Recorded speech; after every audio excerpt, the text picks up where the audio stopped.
In 1899, when the Public Service Association of New South Wales first met, the membership looked a lot different to today, where women make up more than 60% of the New South Wales public sector workers. It didn't take long for the PSA to take up the cause of women at work. Soon, after World War I, which sent men abroad and women into the workforce, the PSA took up the cause of equal pay, while the rest of Australia still grappled with the idea of women working full-time.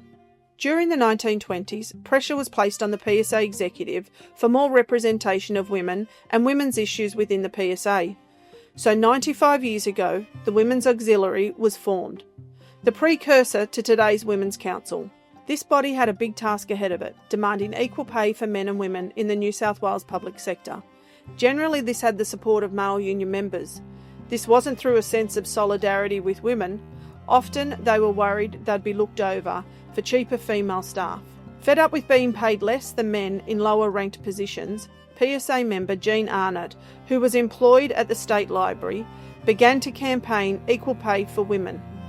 Miss Arnott knew the Women's Council would be the ideal vehicle for this campaign to end gender inequality, not just from the New South Wales public sector, but from Australian workplaces entirely.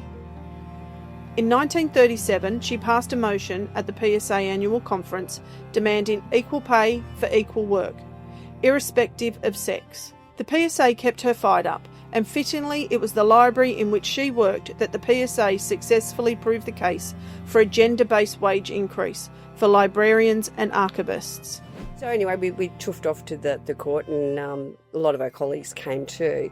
And when they actually handed down the finding, we were quite shocked. But it wasn't just about the salary, it was the fact that we were being recognised. And I think we've seen our passion and rewarded.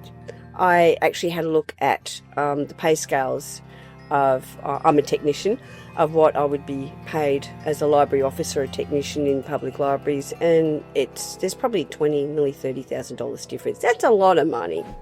16 years later, the PSA was again in court, this time proving that staff in schools were underpaid due to the fact the sector was 96% women. The courts agreed and the government was forced to give women generous pay rises to overcome institutional sexism. So we have had some excellent wins for our members in schools. Some 6 years ago, we had the pay equity case where our membership, which is 96% female, managed to get what equated to between 19 and I think it was a 39% pay rise over a period of 4 years, based on the fact that people had been paid at a much lower rate of pay based on gender. And so that was a massive win for our union and for the women union members. When the PSA Women's Council makes changes, it is often not just the members who reap the rewards. The union's groundbreaking work with domestic and family violence leave is now the template for worldwide push to introduce this benefit to workers all over the globe. And it all began in a university in Sydney's eastern suburbs. I think the PSA has been able to achieve domestic violence entitlements for its members because of the work of the Women's Council. It's so important to have a representative voice for women and for others so that our needs and everyone's needs are part of the conversation. The reason I felt so strongly about it is because I'd left home at 16. I'd come from a very violent family and my school had supported me.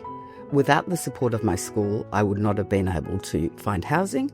I would not have been able to finish high school. I certainly wouldn't have gone to university and I probably wouldn't be alive.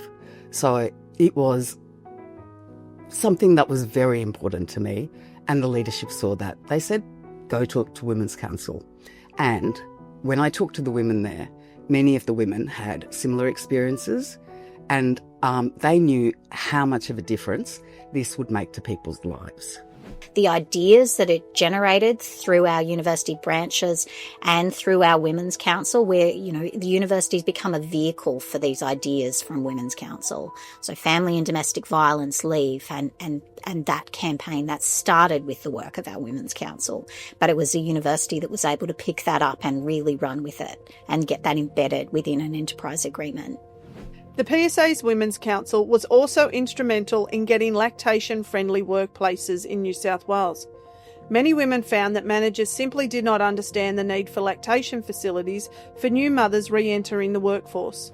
And a lot of our campaigns, the women ran, so the PSA would rely on the Women's Council to run the campaigns that pertain to women, and like lactation breaks and all that sort of stuff, and the staff were good. Women's industrial officers were really good with all that sort of stuff.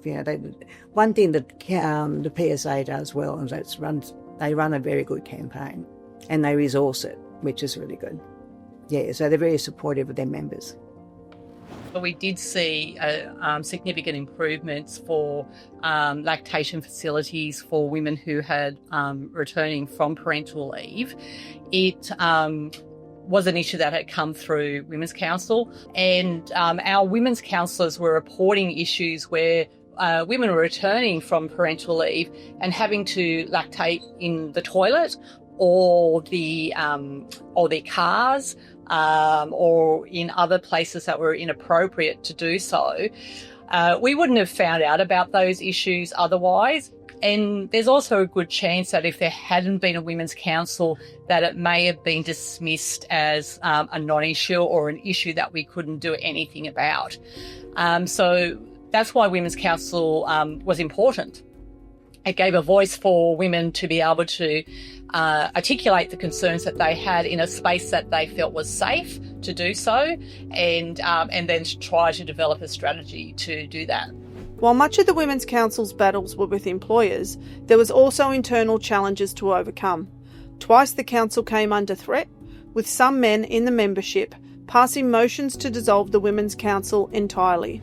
Of course, there was a threat, because Women's Council was... When you're successful, people feel threatened by it.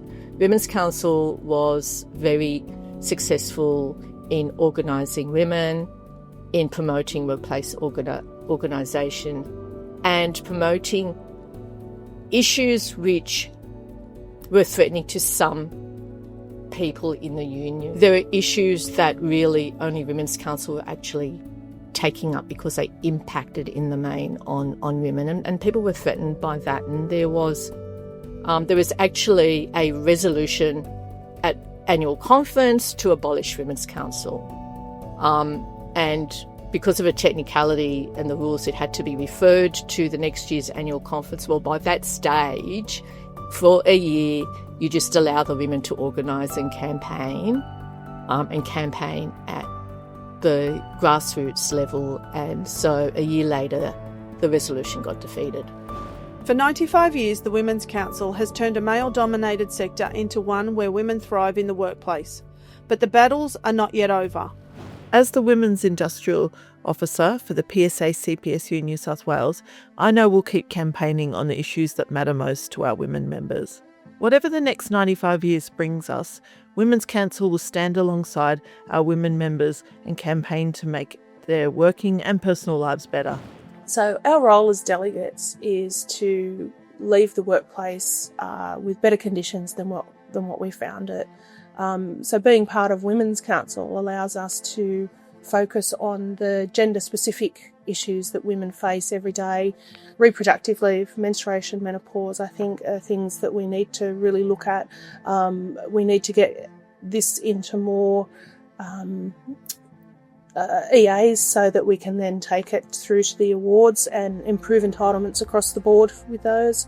I think domestic violence obviously is another big one that we need to look at, and the homelessness in women over 50, that they're related. There's a correlation between these two, and we need to work out how we can address that both, in our workplaces and in society as a whole. The PSA CPSU New South Wales Women's Council will continue its fight for better workplaces for you, the women who do so much for the people of our state.